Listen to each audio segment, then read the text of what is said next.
أعوذ بالله من الشيطان الرجيم بسم الله الرحمن الرحيم الحمد لله ليس له ولا لأبدية انقضاء قد حصلت الأوصاف عن كل معرفته ورفع عظمة الدخول والذي لا توالي عنه سماء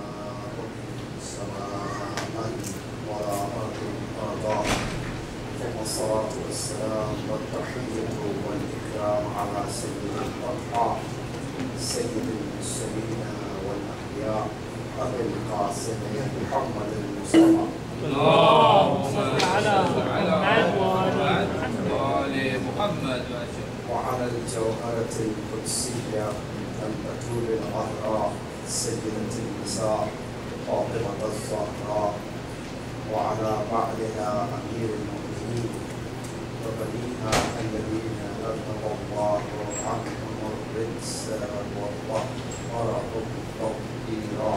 اللهم صل على محمد وآل محمد لا سيما على بقية الله وحجته الكبرى الذي بجوده رزق الورى وبوجوده ثبتت الأرض والسماء ولولاه لساخت الأرض بأهلها واللعنة الدائمة على أعدائهم أجمعين من حين عداوتهم إلى قيام يوم الدين.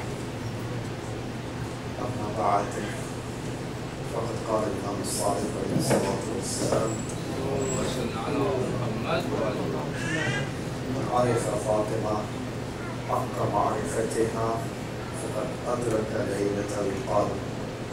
صلوات. اللهم صل على محمد وآل محمد.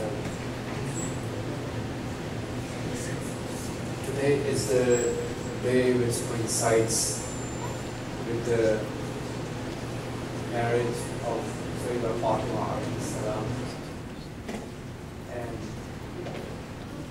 I would like to say a few words on her personality. One person came to Imam Sadiq alayhi salam and said, I have a daughter born in my house and I have named her Fatima. Imam Sadiq alayhi salam replied, إذا سميتها فاطمة فلا تسبها ولا تلعنها ولا تضربها. If you have named her Fatima, then you must not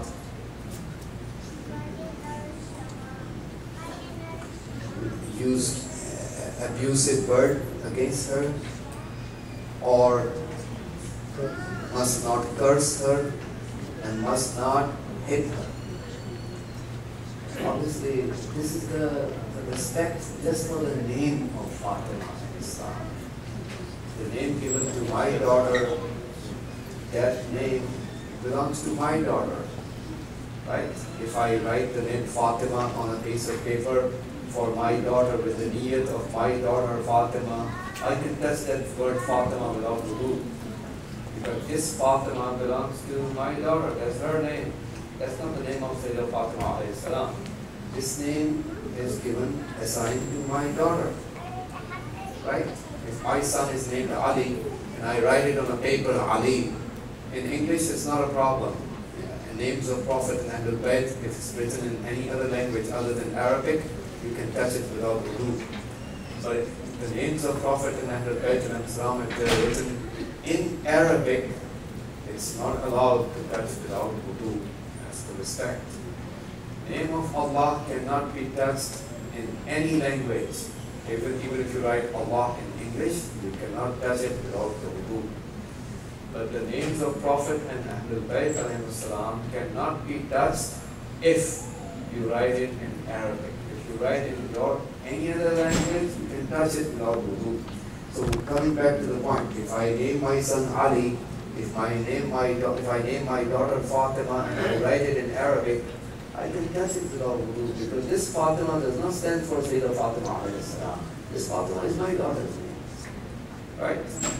Still, when you look at the respect, this person comes and says to Imam Salih alayhi salam, I named my daughter as Fatima.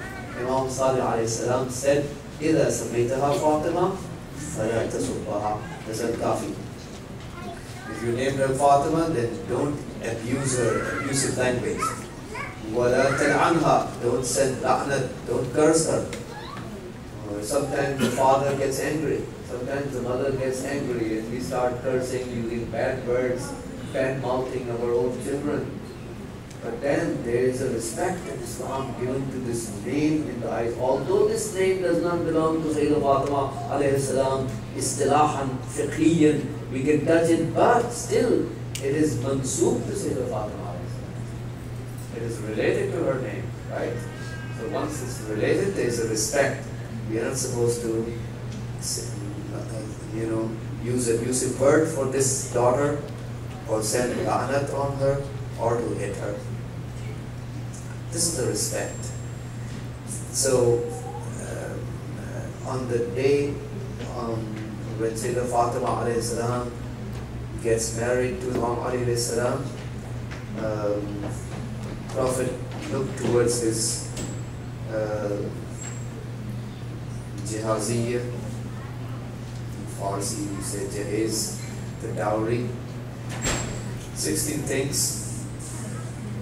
So, abaya for the woman, and headscarf. Number 2, a cloth to wear, hasir, that something to spread on the ground made of the skin of the tree, a curtain to hang in the house, and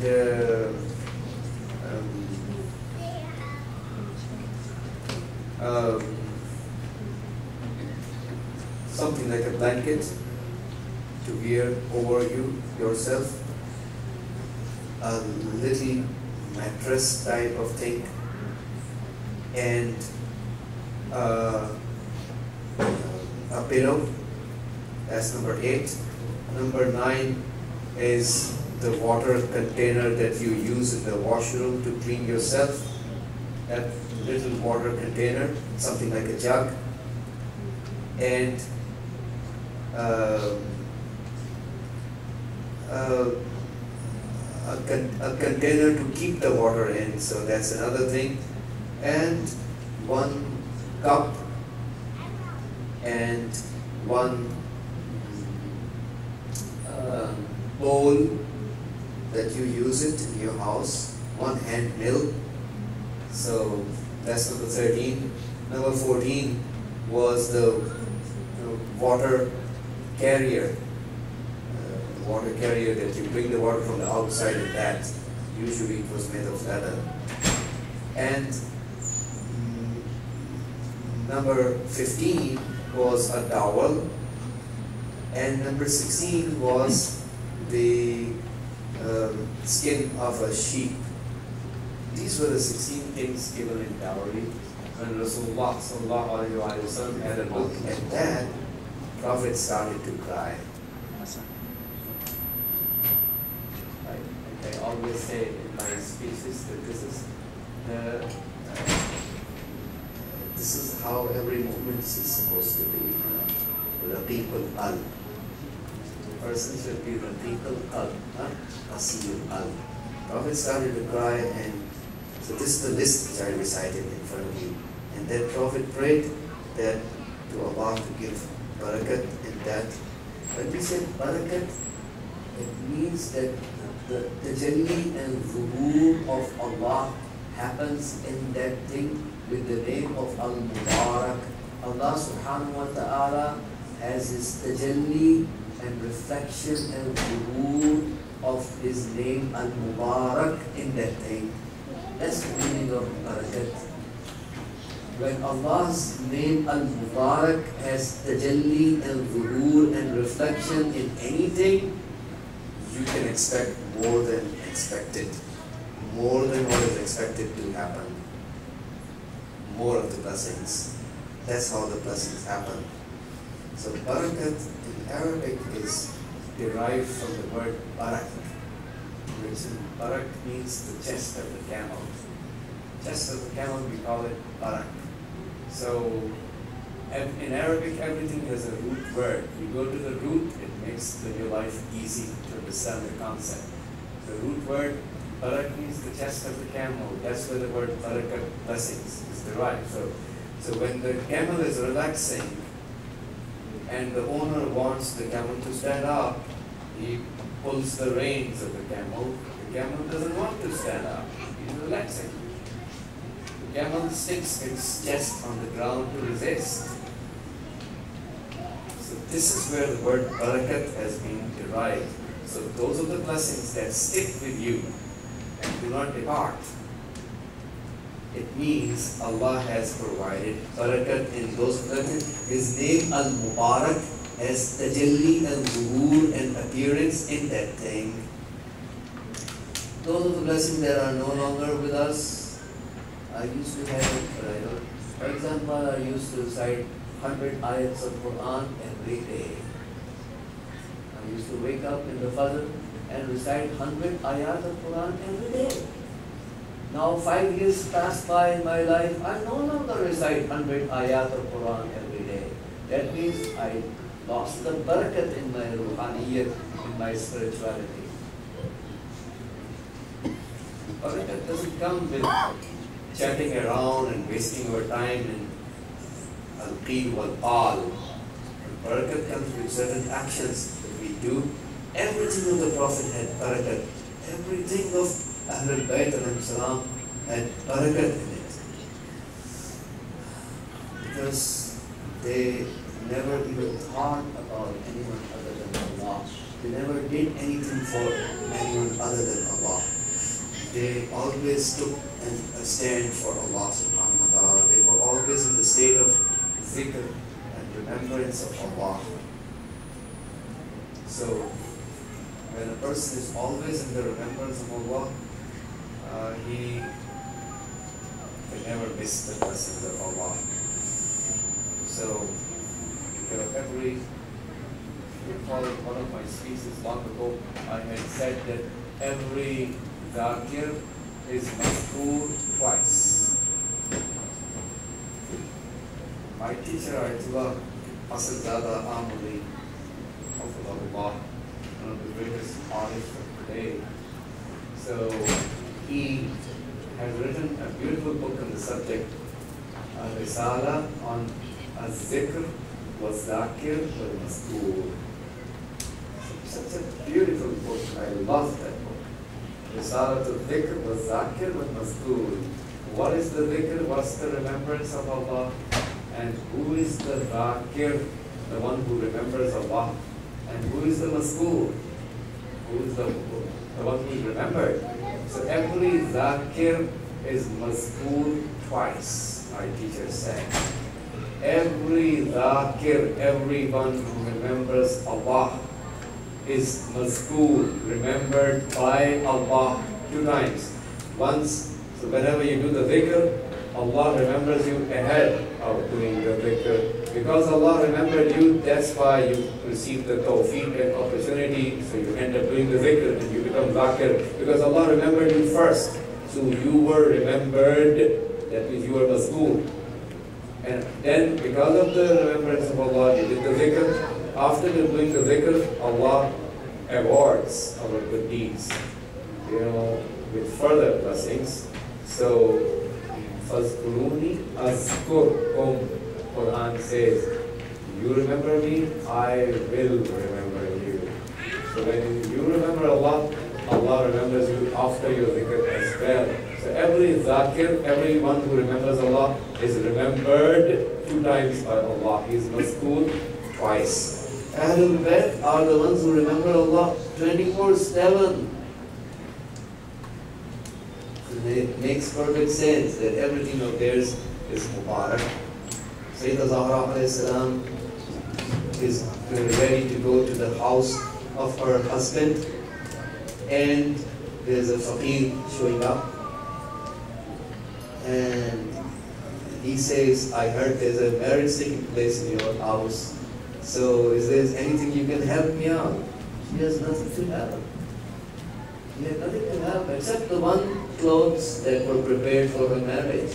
And she gave away the same clothes of her marriage to the faqir. This is called remembrance of Allah. So even in the time, you remember a person is muttaqi at the time of anger, ghadab, and at the time of happiness. This is the sign of finding out whether a person is muttaqi and pious or not. Happiness means, like for example, you want to see if somebody is pious or not, see how do they behave in their marriages. The marriage comes, we start dancing, we start doing harams, because we are overly rejoicing with the marriage. So you discover the taqwa of the person at the time of happiness. And you discover the taqwa of the person at the time of ghadab. When he's angry, how does he behave? Can he control himself? He stay within the limits of the Sharia and ahkam of Islam or not? So Sayyida Zahra is Zakira. He remembers Allah 24/7. 24/7 I'm saying because for Ahlul Bayt alayhi salam, the hadith says, قَدْ تَنَامُ عَيْنُهُ وَلَا يَنَامُ قَلْبُهُ. Their eyes go to sleep, but their soul never sleeps. As one of the 31 sifat mentioned for Ahlul Bayt alayhi salam in the hadith of Imam Hazrat alayhi salam, and one of those 31 sifat is that. So this is one of the things we distinguish between us and the Ma'soomeen alayhi salam. When we go to sleep, and not only our eyes go to sleep, but our heart also goes to sleep, our qalb goes to sleep as well. I don't know what's going on around me, 1 inch next to me, I don't know. I have no clue.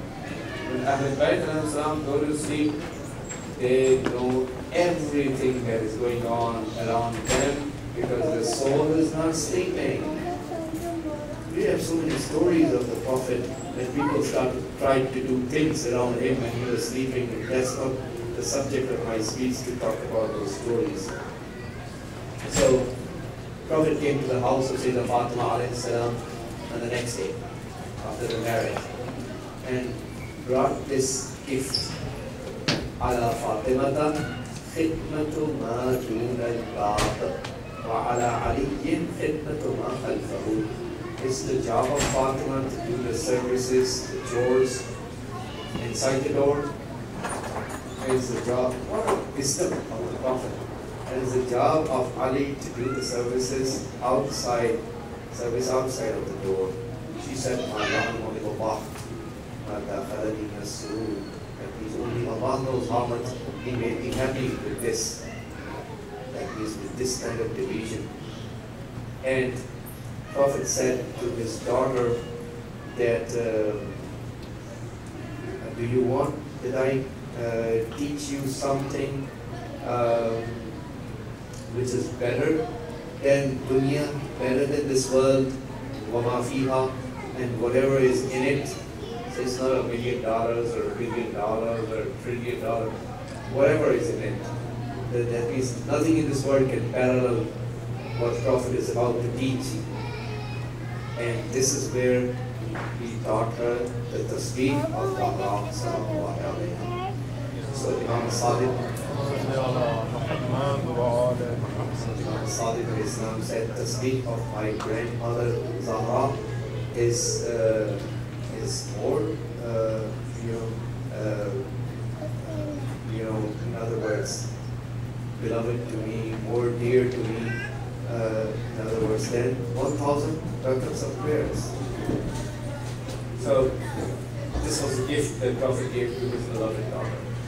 Some of the hadith teaches us if there was anything better than that,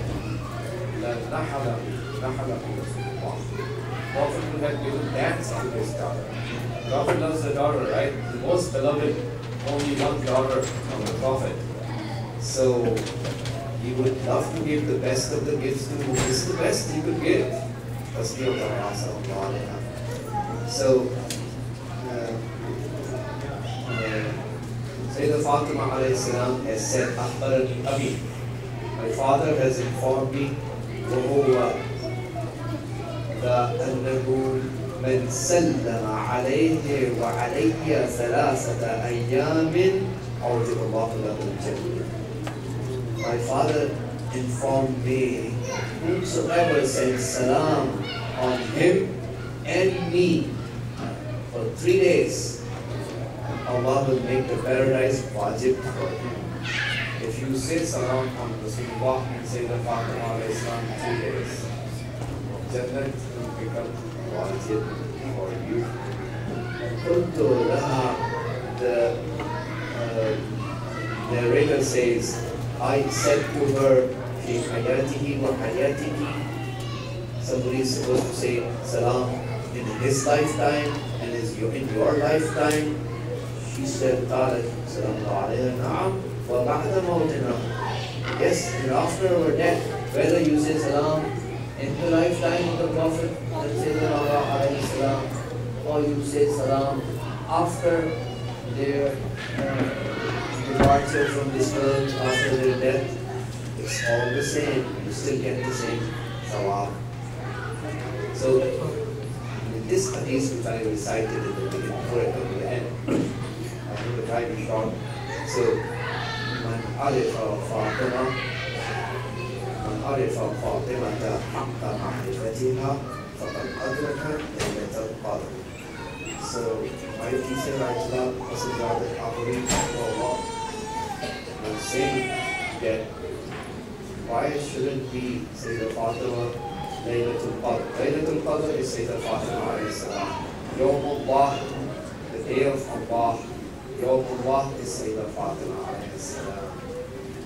So why shouldn't we she Laylatul Qadr, the night of Qadr, when 11 of the Qur'ans were revealed in this night? 11 of Al-Quran al-Natib, 11 of the Imams are revealed in this night. Sayyida Fatima alayhi salam. He says, Allahumma salli ala Muhammad wa ali Muhammad. So, Sayyida Fatima alayhi salam was present in the house, and the narration says, this is from Amir Mu'min alayhi salam, Ista'adana Ahma Fatima. A blind person took permission to enter. So Fatima was present in the house. A blind person wanted to enter. So Fatima went into the hijab. So فقال رسول الله صلى الله عليه وآله وسلم لها لما حجبته وهو لا يراك. Why did you observe hijab from him when he cannot see you? Obviously he's a blind person, right? You cannot see her. You can see nothing. He's blind. فقالت. Sayyida Fatima replied back, إن لم يكن يراني فإني أراه. If he could not see me, then I can see him. وهو يشم الريح. And he can smell the smell. Every Muslim has a smell coming from her soul, her existence. The smell can be smelled by others, right? There is a smell coming from every Muslim. So, when Prophet hears this remark, Prophet said, Ashhadu annaki ad'akum minni. I bear witness that you are part of me. He says, Allahumma salli ala Muhammad wa ali Muhammad.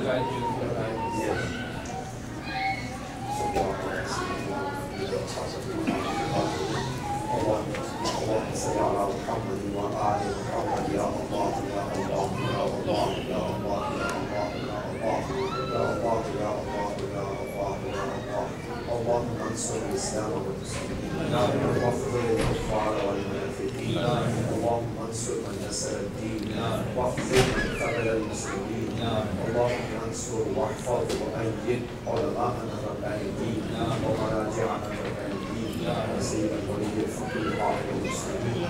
اللهم انصر جيوش المسلمين وعساكر الموحدين. اللهم ارفع عنا وصلاح المسلمين. اللهم وفقنا لما تحب وترضى، وعجل في فرج مولانا صاحب الزمان، واجعلنا من انصاره واشياعه واتباعه واعوانه بجاه محمد وآله الطاهرين.